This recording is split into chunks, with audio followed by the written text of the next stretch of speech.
La divine volonté, pas à pas, par Safia, petite épouse de l'Esprit Saint.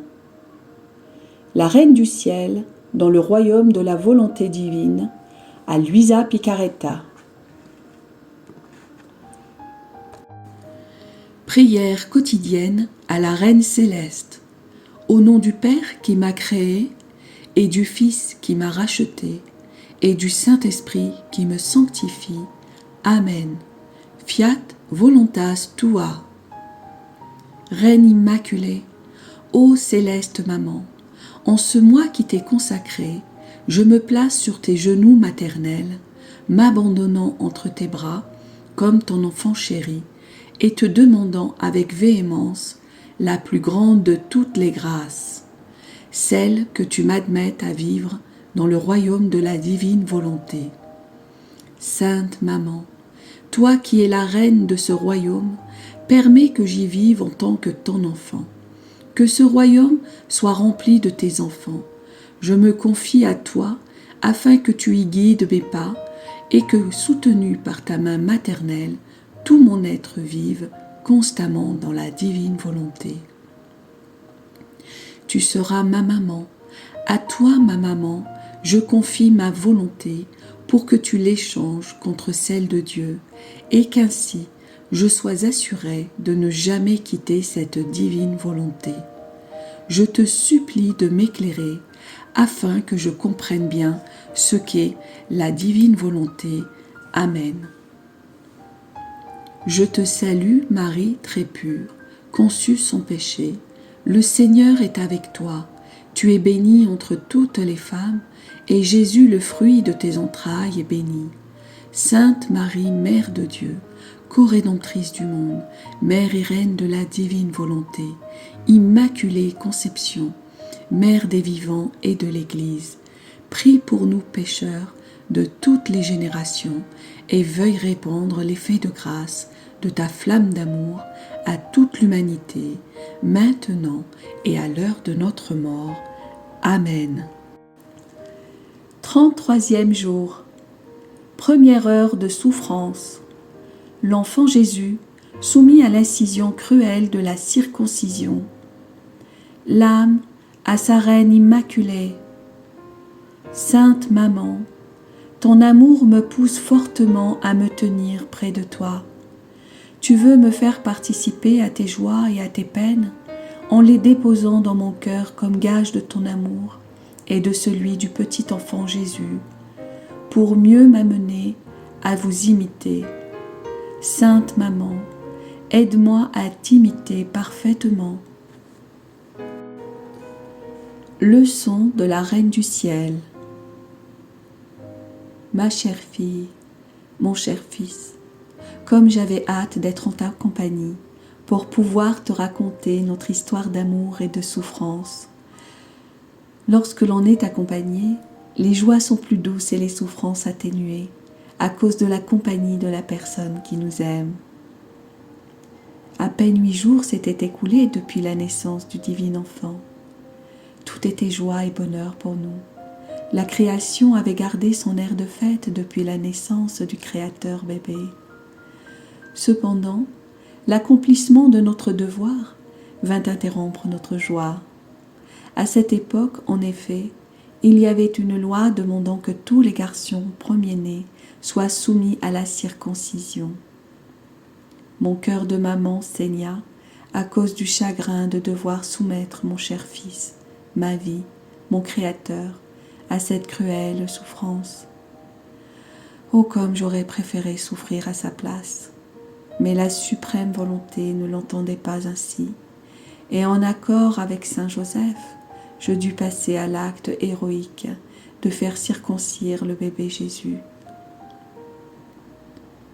Ma fille, mon fils, tu ne peux savoir combien cela me coûta.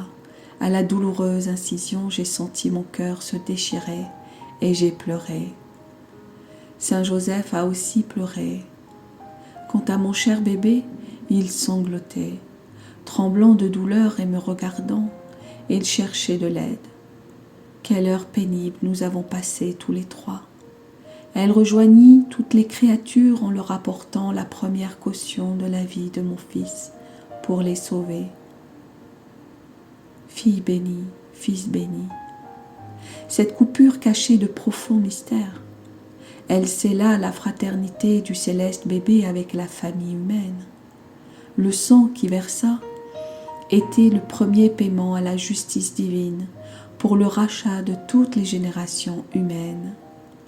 Étant innocent, le cher enfant n'était pas obligé de se soumettre à cette loi, mais il le fait pour donner l'exemple et pour infuser confiance et courage à tous en leur disant « N'ayez pas peur, je suis votre frère, je suis semblable à vous. Aimons-nous les uns les autres et je vous sauverai tous. Je vous amènerai tous à mon Père céleste comme mes chers frères et sœurs. » Ma fille, mon fils, quel exemple nous donne le céleste bébé. Lui, l'auteur de la loi, il obéit à la loi. Bien que né à peine 8 jours auparavant, il se fit un devoir de se soumettre à la cruelle blessure de la circoncision, blessure ineffaçable comme l'union qu'il était venu établir entre lui et l'humanité dégradée. Ce geste rappelle que la sainteté consiste à faire son devoir, à observer les lois et à accomplir la volonté divine. La sainteté sans aucun devoir n'existe pas. C'est le devoir qui met de l'ordre et de l'harmonie dans la sainteté et qui la scelle. Ma fille, mon fils, tu dois savoir qu'en se retirant de la divine volonté, après sa brève vie dans l'innocence, Adam fut blessé profondément dans sa volonté humaine, beaucoup plus que s'il avait été blessé par un coup de couteau mortel. À travers cette blessure, le péché et les passions pénétrèrent en lui. Il perdit la lumière merveilleuse de la divine volonté et se dégrada à en faire pitié. Après les joies de sa naissance, mon cher fils voulut subir la blessure de la circoncision pour qu'elle puisse guérir la blessure qu'Adam s'infligea et infligea à toute l'humanité en faisant sa propre volonté.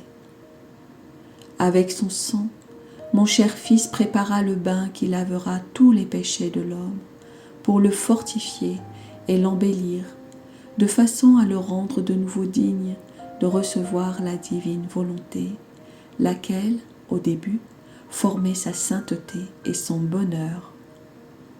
Ma fille, mon fils, tous les actes et toutes les souffrances que Jésus vécut sur la terre n'avaient d'autre objectif que de ramener la divine volonté dans les créatures. Ma chère fille, mon cher fils, en toutes circonstances, même douloureuses et humiliantes, aie à cœur de toujours accomplir la volonté de Dieu. Ces circonstances constituent la matière première dans laquelle la divine volonté se cache pour agir dans la créature. De ces souffrances naissent les joies les plus belles qui tarissent nos larmes. Quand mon fils fut circoncis, nous lui avons donné le nom très saint de Jésus, tel que demandé par l'ange. En prononçant ce nom très saint, notre joie et notre bonheur furent tels qu'ils adoucirent grandement nos souffrances. Par ce nom, quiconque le veut trouve un baume pour ses souffrances, une défense dans les dangers, la victoire dans les tentations et un remède contre tous les maux. Le nom très saint de Jésus fait trembler l'enfer. Les anges vénèrent ce nom. Il a une résonance très douce à l'oreille du Père céleste. Devant ce nom, tous s'inclinent et adorent. Nom tout-puissant, nom très saint, nom très grand, quiconque l'invoque avec foi découvre des merveilles, les secrets de sa puissance. Ma fille, je te recommande de toujours prononcer le nom de Jésus. Quand tu verras que ta volonté humaine, faible et vacillante, hésite à faire la divine volonté, le nom de Jésus t'y ramènera. Quand tu te sens oppressé, appelle Jésus. Quand tu travailles, appelle Jésus. Quand tu dors, appelle Jésus. Quand tu te réveilles, que ton premier mot soit Jésus. Appelle Jésus continuellement. Son nom cache des océans de grâce qu'il donne à ceux qui l'appellent et l'aiment. L'âme à sa reine immaculée. Céleste Maman, comme je te remercie pour toutes les magnifiques leçons que tu me donnes, je t'en prie, grave-les dans mon cœur pour que je ne les oublie jamais. Je te prie aussi de baigner mon âme dans le sang du céleste bébé pour qu'il guérisse les blessures de ma volonté humaine. Écris sur chacune de ces blessures le nom très saint de Jésus pour qu'il y joue le rôle de sentinelle. Petite pratique. Pour m'honorer aujourd'hui, tu feras 5 actes d'amour au nom très saint de Jésus et tu compatiras avec moi pour la douleur que j'ai éprouvée à la circoncision de mon cher fils. Oraison jaculatoire.